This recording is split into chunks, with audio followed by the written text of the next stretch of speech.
Iniuugnay ng maraming tao ang mga demonyo sa mga alamat at kwentong bayan, ngunit ang mga nakaranas ng pakikipaglaban sa walang tigil na puwersa ng kasamaan na ito ay alam ng walang pag-aalinlangan na huwag maliitin ang mga ito. Gayunpaman, ang espiritual na kamangmangan ay hindi isang dahilan para sa kaaway. Hindi nito pinipigilan siya at ang kanyang mga demonyo na maglunsad ng mga pag-atake sa mga anak ng Diyos, kung kaya't ginawa ng Diyos na magagamit ang mga sandata para madaig ng kanyang mga anak. Isa sa mga sandata na ito ay ang salita ng Diyos, makapangyarihan at mas matalas kaysa alinmang tabak na may 2 talim. Sa video na ito, titingnan natin ang 6 na makapangyarihang mga talata sa Biblia na kinasusuklaman ng mga demonyo at maaari mong gamitin bilang mga sandata para sa tagumpay laban sa kanila. Ngunit bago yon, ang isang paraan na maaari mong hikayatin kaming dalhin sa iyo ang higit pa sa salita ng Diyos ay sa pamamagitan ng pag-subscribe sa channel at pagpindot sa like button. Pagpalain ka ng Diyos habang ginagawa mo ito. Salamat.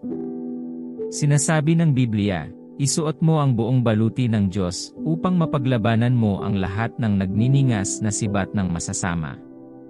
Ang karunungan ng tao ay hindi makatutulong sa iyo na manalo laban sa mga puwersang ito dahil hindi ka laman at dugo ang kinakaharap mo kundi ang mga pinuno, espiritual na otoridad, ang mga kapangyarihan ng madilim na mundong ito, at ang espiritual na puwersa ng kasamaan sa makalangit na mga kaharian. Paano mo madadaig ng walang kahirap-hirap ang mga tropang ito ng mga puwersang demonyo?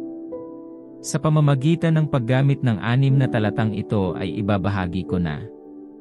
Unang berso, Efeso 6:12, sapagkat ang ating pakikibaka ay hindi laban sa laman at dugo, kundi laban sa mga pinuno, laban sa mga otoridad, laban sa mga kapangyarihan nitong madilim na mundo, at laban sa mga espiritual na puwersa ng kasamaan sa mga makalangit na kaharian.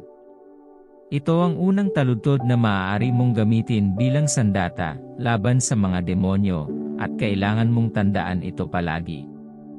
Hindi lamang ito tandaan, kailangan mong maunawaan kung ano ang ibig sabihin nito. Maraming mananampalataya ang nag-iisip na sila ay nakikipag-away o nakikipagpunyagi sa kanilang sobrang demanding na kapitbahay, masamang amo, tusong kaibigan, hirap sa pananalapi, mga hamon sa kalusugan, at hindi iyon ang iyong ipinaglalaban. Ang mga ito ay pisikal na representasyon lamang ng tunay na kalaban. Sumulat si Apostol Pablo sa mga mananampalataya sa Efeso, upang ipaunawa sa kanila na hindi sila nakikipaglaban sa pisikal na labanan, at, sa makatuwid, ay hindi dapat gumamit ng pisikal na paraan para sa tagumpay. Ito ang unang punto ng tawag. Kung hindi mo alam kung sino o nasaan ang kalaban, hindi ka makakashoot sa tamang direksyon. Ngunit kapag nalaman mo kung sino ang kalaban, pagkatapos ay maaari kang magsimulang magtrabaho patungo sa landas ng tagumpay. Ang lahat ng uri ng mga turo ay gagawin kahit na ang mga taong sinasaktan araw at gabi ng mga gawain ng mga demonyo, ay tumanggi na maniwala na may mga demonyo. Nagbigay ito sa dyablo ng pagkakataong makapasok sa maraming tahanan, buhay, at pamilya. Hindi dahil mas makapangyarihan ang dyablo, buti na lang nagagawa niyang ignorante ang mga tao sa tunay niyang pagkatao. Kapag naunawaan mo kung sino ang mga kaaway na ito, at kung paano sila kumikilos, magagamit mo ang lahat ng mga arsenal na mayroon ka para sa tagumpay. Ang mga kaaway na ito ay mga pinuno ng kadiliman at espiritual na kasamaan sa makalangit na mga lugar. Sila ay walang humpay na mga kaaway na hindi nag-iisip na maghintay at magtago sa loob ng maraming taon, nagpaplano at nag-istratehiya kung paano atakehin ang mga mananampalataya. Nang ipadala ni Jesus ang mga disipulo upang ipangaral ang ebanghelyo, binigyan niya sila ng kapangyarihang yurakan ang mga ahas at mga alakdan. Maaari kang magtaka kung bakit kailangan nila ng kapangyarihan upang tapakan ang mga ahas at mga alakdan, ngunit si Jesus, ay hindi tungkol sa pisikal na mga ahas at mga alakdan. Siya ay nagsasalita tungkol sa mga demonyo na nagpapahirap sa buhay ng mga tao, mga demonyo na nasa likod ng mga negatibong sitwasyon sa buhay ng mga tao. Ang mga demonyo ay may pananagutan sa pagmamanipula ng mga tao upang hadlangan sila sa pagtanggap ng katotohanan na nagpapalaya sa kanila. Sa madaling salita, sila ang nasa likod ng bawat kasamaan. Hindi lamang sila pinabayaan ni Paul sa pagkaalam na sila ay nakikipaglaban sa isang kaaway, lumakad pa siya para sabihin sa kanila kung gaano sila kalakas at lahat ng magagamit na sandata para sila ay manalo. Ang mga sandata na ito ay magagamit mo bilang anak ng Diyos at kailangan mong malaman kung paano gamitin ang mga ito at palaging gamitin ang mga ito. Kaya naman hinimok ni Pablo ang mga mananampalataya na isuot ang buong baluti ng Diyos.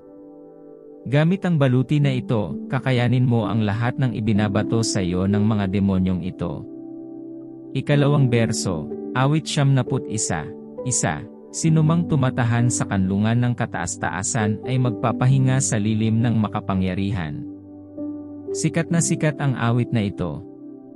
Maraming mga tao ang nakakaalam tungkol dito, at kahit na sinipi ito, ngunit hindi alam ng maraming tao ang kapangyarihan nito o kung gaano kasuklam ang mga demonyo dito. Nagsisimula ang talata sa pamamagitan ng pagsasabi ng tamang tirahan para sa pinakamataas na proteksyon sa lahat ng oras. Ito ay nagpapakita na ang isang tao ay maaaring tumira sa kanlungan ng kataas-taasan at magpahinga sa lilim ng makapangyarihan. Kapag ang isang tao ay nasa kanlungan ng kataas-taasan, sa tingin mo ba ay ma-access sila ng mga demonyo? Ito ay eksakto kung bakit ang awit na iyon ay napakalakas. Ang lokasyon ay napakahalaga pagdating sa espiritual na pakikidigma. Ang taong naninirahan sa kanlungan ng kawalan ng pananampalataya, pag-aalinlangan, o kompromiso ay hindi makapagpahinga sa ilalim ng anino ng makapangyarihan. Kahit na ang isang tao na naninirahan sa kanlungan ng pagsasarili ay hindi makapagpahinga sa ilalim ng anino ng makapangyarihan. Kapag nakompromiso na ang lokasyon, binibigyan nito ang kaaway ng access para magwelga. Kapag wala ka sa tamang espiritual na lokasyon, nalantad ka sa mga pag-atake na nagbibigay sa iyo ng puwang para sa takot. Hayaang bumaon sa iyo ang talatang ito habang iniiwasan mo ang bawat takot. Ang takot ang ginagamit ng kaaway para manatili ka sa pagkaalipin at magkaroon pa ng walang limitasyong pag-access sa iyong buhay. Sa halip na matakot, manindigan sa probisyon na mayroon ka sa Diyos. Manatili sa lihim na lugar, at walang kaaway ang maaaring tumawid sa hangganan upang atakihin ka doon. Ang kapangyarihan sa talatang ito ay hindi tungkol sa pag-alam mo ng mag-isa, kundi sa paggawa ng sinasabi nito. Sinasabi nito na ikaw ay tumira sa kanlungan ng kataas-taasan, at manatili sa ilalim ng lilim ng makapangyarihan. Nasaan ang kanlungan ng kataas-taasan? Langit ba ito? Hindi eksakto. Ang kanlungan ng Diyos ay kung saan maaaring gumawa ng tahanan ang Diyos. Maaari kang maging kanlungan ng Diyos kapag ang iyong buhay ay hindi nagdadalamhati sa Diyos o hindi siya binabaliwala. Kapag bumuo ka ng isang relasyon sa Diyos, ialay ang iyong sarili sa Kanya tulad ng iniutos sa Biblia na nagsasabing, "Kaya nga, mga kapatid, hinihimok ko kayo, mga kapatid, dahil sa awa ng Diyos, na ihandog ang inyong mga katawan bilang isang haing buhay, banal at kalugod-lugod sa Diyos. Ito ang iyong tunay at nararapat na pagsamba." Ang iyong buhay ay nagiging kanlungan ng kataas-taasan. Ang iyong bahay, mga anak, negosyo, lahat ng bagay sa paligid mo ay maaari ding maging kanlungan ng kataas-taasan kapag natutunan mong ibigay sila sa Diyos. Ang kanlungan ng kataas-taasan na ito ay hindi kinakailangang isang lokasyon, ito ay isang kapaligiran na maaari mong linangin sa iyong buhay at dalhin kahit saan ka magpunta. Pagkatapos linangin ang kapaligirang ito, maaari mo nang simulan na tamasahin ang lahat ng mga pangakong nakapaloob sa natitirang mga talata ng kabanatang ito.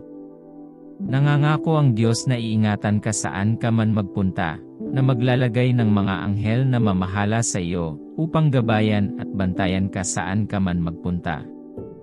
Ang mga anghel na ito ay nasa buong panahong tungkulin, at sila ay mas makapangyarihan kaysa sa mga puwersa ng kadiliman.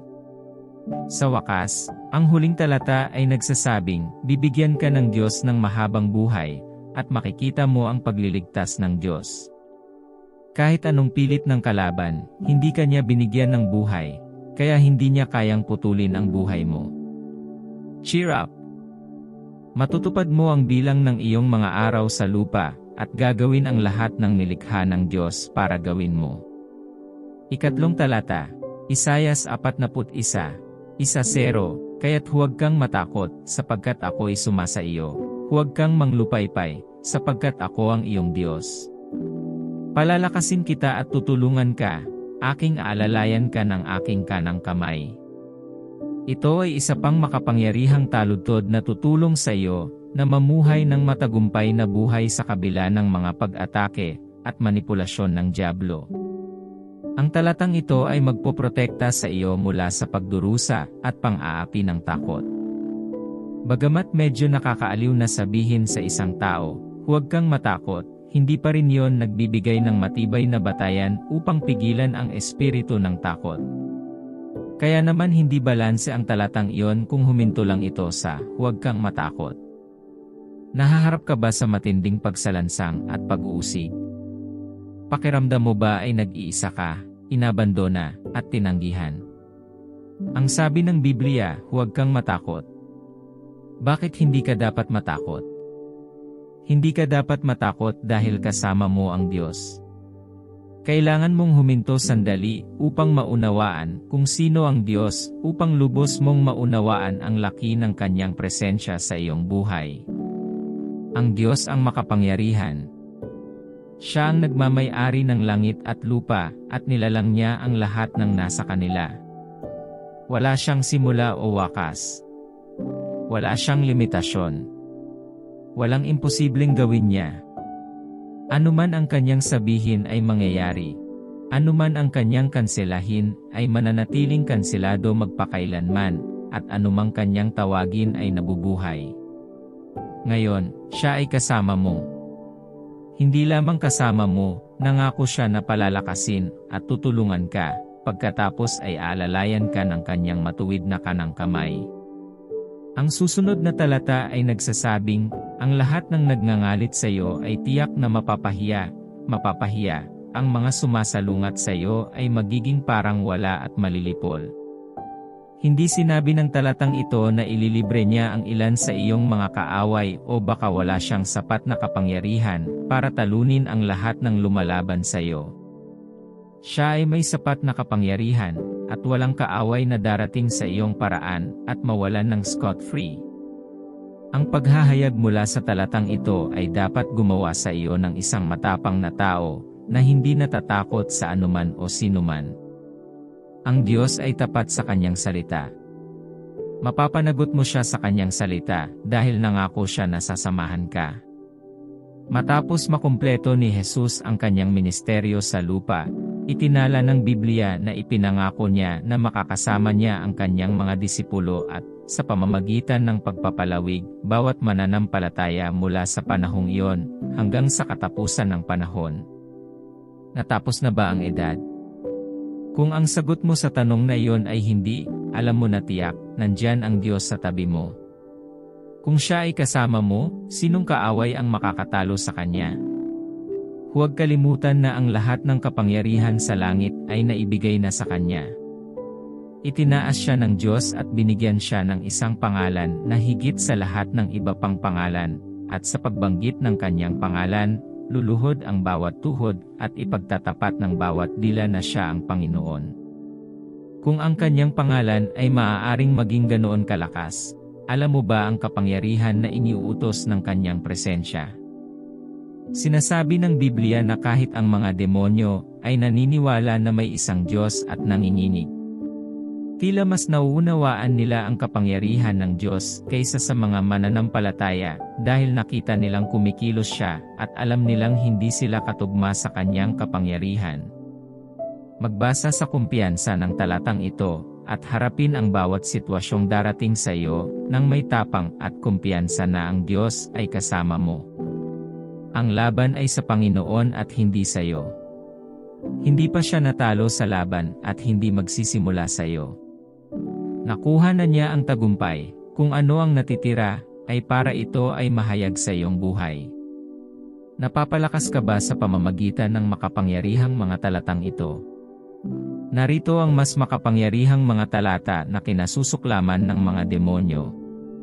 Bilang 4, Isaias 54:17, walang sandata na ginawa, laban sa iyo ang mananaig, at iyong papatulan ang bawat dila na nagsasakdal sa iyo. Ito ang mana ng mga lingkod ng Panginoon, at ito ang kanilang katuwiran mula sa akin, sabi ng Panginoon.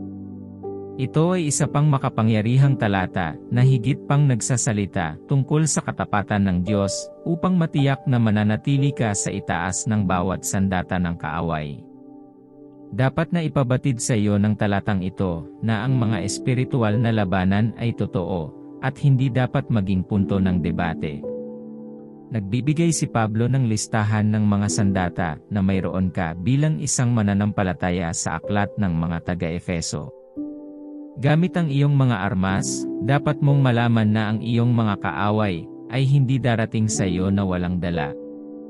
Kaya naman napakalalim ng talatang ito. Tinitiyak nito sa iyo na walang sandata mula sa kampo ng kalaban ang maaaring manaig laban sa iyo. Susubukan ng kalaban. Ang kalaban ay hindi napapagod sumubok. Patuloy siyang susubukan, ngunit kahit ilang beses niyang subukan, sinasabi ng Biblia na hindi siya mananaig laban sa iyo. Maaaring magdala siya ng sandata ng panghihina ng loob, takot, pagsalungat, pag-atake, problema, pagkawala, at iba pa, ngunit hindi ito mananaig laban sa iyo. Tinatawag ng Biblia ang dyablo bilang tagapag-akusa sa mga kapatid na nagsusumbong sa kanila sa harap ng Diyos araw at gabi. Ang gawain ng dyablo ay hindi lamang paratang sa iyo, kundi magsalita laban sa iyo sa mga salitang magpapababa sa iyo. Ginagawa niya ito sa pamamagitan ng mga negatibong kaisipan na magpaparamdam sa iyo na hinahatulan ka sa harap ng Diyos. Ang talatang ito ay nagsasabi sa iyo na iyong pasinungalingan ang bawat dila na nag-aakusa sa iyo. Hindi ka basta-basta upo na lumulubog sa paratang at itatago ang mukha sa kahihiyan. Sa halip, tatanggihan mo itong paniwalaan. Kapag tinawag ka ng dyablo na nakalimutan at pinabayaan, sasalungat ka sa kanya ng salita ng Diyos na nagsasabing inukit ka ng Diyos sa kanyang mga palad at hindi kanya malilimutan. Ang sabi ng Biblia, malilimutan ba ng isang nagpapasusong ina ang kanyang anak? Kahit na gawin niya iyon, hindi ka malilimutan ng Diyos. Ang katotohanan ng salita ng Diyos ang iyong gagamitin para pabulaanan ang dyablo, hindi lamang mga salitang walang laman na walang anumang kapangyarihan. Tingnan ang ikalawang kalahati ng talatang ito. Sinasabi nito, ito ang pamana ng mga lingkod ng Diyos. Alam mo ba kung ano ang pamana? Ito ay isang pagkapanganay, isang bagay na may karapatan ka bilang isang anak sa isang pamilya. Hanggat nananatili kang konektado sa iyong pamilya, matatamasa mo ang iyong pagkapanganay. Ngayon, kung ang tagumpay na ito sa bawat sandata ng kaaway ay ang iyong pagkapanganay, bakit ka nabubuhay sa ilalim ng tinig ng akusasyon ng kaaway? Ang presensya ng Diyos ay laging kasama mo upang matiyak na walang sandata ng kaaway ang mananaig laban sa iyo. Saan ka man magpunta, ligtas ka sa pagsalungat at pag-atake ng kalaban. Mapapailalim ka sa kanyang mapagbantay na mga mata hanggat nananatili kang kasama ng Diyos. Kung alam mo ito bilang iyong pamana, dapat kang maging mas kumpiyansa sa iyong pang-araw-araw na buhay. Ika-5 bersikulo, Awit 138:7, Bagaman ako'y lumakad sa gitna ng kabagabagan, iniingatan mo ang aking buhay, iniunat mo ang iyong kamay laban sa galit ng aking mga kaaway, iniligtas mo ako ng iyong kanang kamay. Sinasabi ng Biblia, alam natin na tayo ay mga anak ng Diyos, at ang buong mundo ay nasa ilalim ng kontrol ng masama. Kapag sinabi ng Biblia na ang mundo ay nasa ilalim ng kontrol ng kasamaan, kung gayon hindi ka dapat magtaka tungkol sa paglaganap ng kasamaan sa lipunan. Ngunit sa kabila ng kasamaan, nangako ang Diyos na iingatan ang iyong buhay. Sa pagdaan mo sa buhay, darating ang problema. Magkakaroon ng mahihirap na sitwasyon. Magagalit sa iyo ang kalaban. Makakaharap mo ang mga sitwasyong kumukwestiyon sa iyong pananampalataya, at susubukan mong pagdudahan ang katapatan ng Diyos. Ang mga panloob na problema at panlabas na mga paghihirap ay darating sa paligid, ngunit hindi sila mananaig laban sa iyo. Iingatan ng Diyos ang iyong buhay sa lahat ng ito. Tingnan kung gaano kahirap ang sitwasyon para kay Paul nang maranasan niya ang pagkawasak ng barko. Ilang araw silang nasa gitna ng dagat, ngunit nagpakita sa kanya ang isang anghel at sinabi sa kanya na walang sinuman sa kanila na naroroon sa barkong iyon ang mawawalan ng buhay, at naniwala si Paul sa salita kahit na hindi niya nakikita ang posibilidad na mabuhay sila. Tapat sa pangakong iyon, lahat sila ay nakarating sa pampang. Para malaman mo kung gaano walang humpay at estratehiko ang kaaway sa kanyang pag-atake, at malaman na anuman ang mangyari, laging nauuna ang Diyos ng maraming hakbang sa kaaway. Tingnan mo ang nangyari nang makarating sila sa dalampasigan. Umupo silang lahat sa paligid ng apoy na sinusubukang painitin ang kanilang sarili nang may lumabas na ulupong mula sa mga patpat, at inatake si Paul. Inalog niya ang hayop sa apoy, ngunit ang mga tao ay nanonood sa pag-asam kung kailan siya mamamatay. Nagsalita silang lahat kung paano siya nahatulang makasalanan at, bagaman nakataka siya sa pagkawasak ng barko, naabutan pa rin siya ng kanyang kasalanan. Pagkaraan ng ilang sandali, nang walang nangyari, napagpasyahan nila na siya ay tunay na tao ng Diyos. Nais ng Diyos na hayagang ipakita ang kanyang kapangyarihan sa iyong buhay, upang ang lahat ng makakita at makarinig ng kanyang ginawa ay magpatotoo sa kanyang kabutihan. Kailangan mong bigyang pansin ang saloobin ni Paul sa sitwasyong ito. Habang ang iba ay nataranta sa pagkawasak ng barko, at tumangging kumain, pinasigla niya sila at tiniyak sa kanila na walang buhay na mawawala. Matapang niyang naipahayag ang salita ng Diyos, dahil pinaniwalaan niya ito.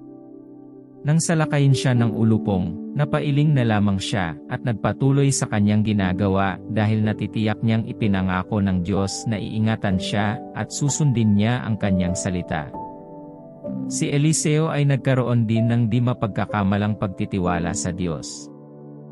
Ipinadala ng hari ng Syria ang kanyang hukbo, laban kay Eliseo, upang salakayin siya. Natakot ang kanyang alipin nang makita niyang nagtipon ang mga tao para saktan sila. Tumakbo siya kay Eliseo, na nanatiling hindi nababagabag sa sitwasyon. Nanalangin si Eliseo sa Diyos na buksan ang mga mata ng alipin, at pagkatapos ay nakita niya ang kanilang tunay na katotohanan. Nakita niya ang mga karwahe ng apoy sa paligid nila na higit pa sa kaaway, na siyang nagbigay ng katiyakan sa kanya. Ipinangako ng Diyos sa iyo na siya na nasa iyo ay mas dakila kaysa sinumang tao sa mundo. Kung mas malaki ang tao sa iyo, bakit ka matatakot? Ipagkakanulo ka ng mga lalaki, tatalikuran ka ng mga kaibigan at susubukang i-blackmail ka. Iingatan ka ng Diyos sa lahat ng ito. Ang bagyo ay hindi mananaig sa iyo, sa halip, ito ay magpapalakas sa iyo at magpapatibay sa iyong pananampalataya. Tingnan ang huling bahagi ng talatang ito. Iuunat ng Diyos ang kanyang kamay laban sa galit ng iyong mga kaaway at ililigtas ka. Maaaring magalit ang kalaban, ngunit hindi iyon ang iyong alalahanin. Ang Diyos mismo ang tutugon sa kanilang galit at ililigtas ka sa kanilang masasamang plano. Sinasabi ng Biblia na sinumang humukay ng hukay ay mahuhulog dito. Ano man ang plano ng kaaway laban sa iyo, ito ay magbabalik laban sa kanila. Kinamumuhian ni Haman si Mardoko at nagplanong puksain siya kasama ng iba pang mga Judyo. Namagitan ang Diyos at binaliktad ang kanyang plano laban sa kanya. Ang parehong bitayan na inihanda niya upang ibitin si Mordecai ay kung saan siya ibinitin. Magtiwala ka lang sa Diyos sa iyong mga laban at panoorin na inilalagay niya sa kahihiyan ang iyong kaaway. Ang problema ay iniisip ng karamihan sa mga mananampalataya na kontrolado nila ang sitwasyon, na humahantong sa kanila na itabi ang Diyos, habang ginagamit ang mga arsenal ng tao upang labanan ang isang espiritual na labanan. Mag-relax at hayaan ang Diyos na pangasiwaan ang mga bagay-bagay, at magugulat ka sa kung gaano kawalang halaga ang mga kaaway na iyon. Ika-6 na taludtod, 2 Samuel 22:3. Ang aking Diyos ay aking bato, kung saan ako nanganganlong, ang aking kalasag at ang sungay ng aking kaligtasan. Siya ang aking muog, ang aking kanlungan, at ang aking tagapagligtas. Kapag pakiramdam mo ay wala kang masasandalan, walang mapupuntahan, o walang matatawagan, bumaling sa banal na kasulatang ito. Diyos ang iyong bato. Siya ang iyong matatag na pundasyon at iingatan ka mula sa mga kaguluhan sa mundong ito. Kinamumuhian ng mga demonyo ang talatang ito, dahil nagbibigay ito sa iyo ng malinaw na larawan kung sino ang Diyos para sa iyo at kung saan siya nakatayo sa mga laban ng buhay. Siya ang iyong kalasag, at hindi tulad ng isang kalasag na inilagay mo sa iyong harapan upang protektahan ka sa mga palaso ng kaaway. Kung saan nanggagaling ang pag-atake, nagpapatuloy ang kalasag upang ilihis ito upang hindi ka masaktan. Kung ang Diyos ang iyong kalasag, bakit ka nagtatago sa Kanya? Bakit mo inaalis ang iyong mga problema at hamon sa Kanya, at ipagpalagay na magagawa mo ang mga bagay sa iyong sarili? Siya ang iyong kalasag, at ang iyong seguridad ay nasa Kanya.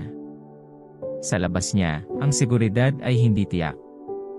Ngunit hanggat nananatili ka sa Kanyang pag-ibig, iingatan ka niya. Ang tagapagligtas ay hindi isang karangalan na titulo. Siya ang iyong tagapagligtas, dahil responsibilidad niya na panatilihin kang ligtas. Kahit na mapapahamak ka, ililigtas ka pa rin niya at ilalabas. Gaano man kalalim ang hukay, kayang abutin ng kanyang makapangyarihang kamay doon para ilabas ka. Kaya huwag matakot na sumigaw sa kanya sa mahihirap na panahon. Sabi niya, tumawag ka sa akin at sasagutin kita. Handa siyang sagutin ka at ilabas ka kung tatawag ka lamang sa Kanya. Dapat kang tumawag sa Kanya hindi lamang para sa kapakanan nito, ngunit mula sa isang lugar ng paniniwala na kapag narinig niya ang iyong tinig, hindi siya kailanman magkukunwari na parang hindi kanya narinig. Siya ay matyagang naghihintay na marinig ang iyong tawag upang siya ay makalundag upang asikasuhin ang iyong mga pangangailangan. Pansinin na ang mga demonyo ay hindi lamang napupuot sa mga talatang ito, nilalabanan nila ang iyong pangunawa sa kanila. Ito ay kapag naunawaan mo ang talata na ito ay bubukas sa iyo, at pagkatapos ay ang liwanag mula dito ay papasok sa iyo. Iyan ay kapag ang mga talatang iyon ay maaaring maging makapangyarihan sa iyong buhay. Maraming mananampalataya ang nagsasaulo ng mga talata sa Biblia nang hindi nauunawaan ang mga ito. Ang Biblia ay hindi isang spellbook kung saan sasabihin mo lang ang mga salita, at pagkatapos ay mangyayari ang mga bagay. Ang pagkaunawa sa salita ang nagdudulot ng liwanag, na kung gayon ay gagawing makapangyarihan ang salita. Higit pa sa pag-alam sa mga talatang ito, dapat kang makarating sa isang lugar upang maunawaan ang mga ito. Kapag naunawaan mo ang mga ito, maaari mong gamitin ang mga ito, at mamamasdan mo ng may pagtataka, habang ang mga puwersa ng impyerno ay yumuyuko sa iyong paanan sa pamamagitan ng kapangyarihan ng salita ng Diyos. Sa talinghaga ng manghahasik, makikita mo na madali para sa dyablo na alisin ang salita mula sa puso ng mga nakarinig nito, ngunit hindi ito naunawaan. Dahil dito, ang salita ay hindi maaaring tumubo o magbunga sa kanila, bagaman narinig nila ito. Upang lumipat mula sa pakikinig lamang sa salita, patungo sa pakikinig sa salita ng may pag-unawa, upang ito ay makinabang sa iyo, kailangan mong maniwala sa iyong naririnig. Sinasabi ng Biblia na hindi sila nakinabang ng salita, dahil hindi ito nahalo sa pananampalataya sa kanilang mga puso. Hindi sapat na tumanggap ng salita ng may kagalakan. Dapat mayroon kang antas ng pananampalataya sa loob mo upang matanggap ang salita. Kapag narinig mo ang salita ng may pananampalataya, pinapalakas nito ang iyong pangunawa. Ang pagbibigay prioridad sa salita, at pagre-rate nito, ng higit sa lahat ng iba pang salita ng mga tao ay gagawin kang gumaling sa salita sa bawat sitwasyong kinakaharap mo sa buhay. Nasa Biblia ang sagot sa bawat tanong mo. Ang Biblia ay may direksyon para sa bawat hakbang na iyong gagawin. Mahanap mo lang ito kapag hinanap mo ito. Tulad ng tamang paglalarawan ng Biblia sa salita ng Diyos, ito ang tabak ng Espiritu. Maaari mong piliing gamitin ang iyong espada o itago ito sa kaluban nito. Kung paano mo hahawakan ang espada ay siyang magagarantiya ng iyong tagumpay. Panahon na para seryosohin mo ang pag-aaral ng salita ng Diyos at malaman na ang lahat ng kailangan mo at maaaring kailanganin ay nasa salita. Ang seguridad na labis mong hinahangad ay nasa salita. Maging ang iyong kinabukasan, na palagi mong inaalala, ay naayos na sa salita ng Diyos.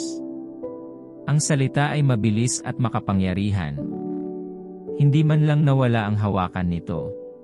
Bagamat maraming tao ang maaaring makaakit na sundin ang iba pang mga alternatibo upang harapin ang mga isyu sa buhay, ang salita ng Diyos ay nananatiling pinakamabisang paraan. Patuloy na magtiwala sa salita ng Diyos, at ang kapangyarihan ng salita ay magbabago sa bawat bahagi ng iyong buhay. Magdasal tayo. Ama, salamat sa kapangyarihan sa iyong salita. Ako ay lumalapit sa iyo ngayon sa pagsasakatuparan ng di masusukat na kapangyarihan na magagamit ko sa pamamagitan ng iyong salita. Alam kong sinasamantala ng kalaban ang aking kamangmangan para pahirapan at apihin ako. Humihingi ako ng biyaya na manatili sa salita, mag-aral, magnilay, at maniwala sa iyong salita. Sa araw ng kaguluhan, tulungan mo akong bumaling sa iyong salita para sa mga sagot. Gawin ang iyong salita na isang lugar para sa akin sa lahat ng oras. Sinasabi ng iyong salita na kung humingi ako ng anuman sa iyo, ayon sa iyong kalooban, gagawin mo ito para sa akin. Hinihiling ko na tulungan mo akong ipakita ang kapangyarihan na bahagi ko sa pamamagitan ng iyong salita. Baguhin ang aking isipan sa pamamagitan ng kapangyarihan ng iyong salita, upang ako ay mamuhay ng isang pambihirang buhay. Hindi ako magiging biktima ng pang-aapi at pagmamanipula ng demonyo. Ang liwanag sa pamamagitan ng iyong salita ay maglalantad sa lahat ng mga estratehiya ng kaaway, magpapakita sa akin ng landas tungo sa tagumpay. Punuin ang aking buhay ng kagalakan na nagmumula sa pamamagitan ng kaalaman ng iyong salita. Ang pag-aalala, pagkabalisa, at kawalan ng pag-asa ay hindi na makakapigil sa aking isipan. Bigyan mo ako ng lakas ng loob na harapin ang lahat ng ibinabato sa akin ng buhay nang may pagtitiwala sa iyong salita. Hindi ako matatakot sa harap ng oposisyon o takot. May tiwala akong maninindigan sa katotohanan ng iyong salita, na hinding-hindi mabibigo. Kapag dumating ang buhay upang hamunin ang aking paniniwala sa iyo, tulungan mo akong manatiling nakatayo. Buuin mo ang aking pananampalataya sa iyo sa matibay na lupa na hindi guguho pagdating ng bagyo. Sa pamamagitan ng iyong salita, alam kong hindi ako nag-iisa, at napagtagumpayan mo na ang bawat laban na aking kinakaharap sa buhay. Ang aking buhay ay palaging magpapakita ng tagumpay na iyon. Panginoon, tulungan mo akong hindi makalimutan ang iyong salita at mga pangako para sa akin kapag mahirap ang takbo. Bumangon ka, Panginoon, at protektahan mo ako mula sa mga palaso na lumilipad sa araw at sa nakapipinsalang salot. Iligtas mo ako sa bawat kapahamakan. Patnubayan mo ako sa liwanag ng iyong salita, at tulungan mo akong hindi lumakad sa landas ng pagkawasak. Alam ko na ang 1,000 ay maaaring mahulog sa aking kanang bahagi, at 10,000 sa aking kaliwang bahagi, ngunit walang kasamaan na lalapit sa akin. Pinoprotektahan ako ng iyong mga anghel sa araw at sa gabi. Dalangin ko na ilayo mo rin ang aking isip sa kasamaan. Ang diablo ay hindi matagumpay na magtatayo ng kuta sa aking isipan. Tulungan mo akong labanan ang diablo palagi. Sinasabi ng Biblia na kapag binanggit ang pangalan ni Jesus, luluhod ang bawat tuhod, ang mga bagay sa langit at nasa lupa, at ang bawat dila ay magpapahayag na si Jesus ay Panginoon. Sinasalita ko si Jesus sa bawat sitwasyon sa aking buhay. Ipinahahayag ko ang iyong kapayapaan sa bawat unos na bumabagabag sa aking buhay. Ipinahahayag ko ang wakas sa lahat ng paghihirap at mga bagay na hindi nagluluwalhati sa iyo sa aking buhay. Sa aking paglakad sa pamamagitan ng kapangyarihan ng iyong salita, ang aking buhay ay ibaling ang iba sa iyo sa pamamagitan ng posibilidad ng iyong salita sa aking buhay. Magbabago ang aking buhay para sa mas mahusay, at malalaman ko na ako ay tunay na naglilingkod sa isang buhay na Diyos na hindi nagkukulang. Salamat, Ama, sa pangalan ni Jesus ang dalangin ko. Amen. Kung nanonood ka pa rin, bahagi ka ng pamilyang Kristiyano. Dahil sa iyo, makakagawa ako ng higit pang mga video, at makapag-aalok ng insightful Bible inspiration. Salamat sa pagiging bahagi ng pamilyang ito. Umaasa ako na mayroon kang isang kamangha-manghang araw. Pagpalain ka ng Diyos.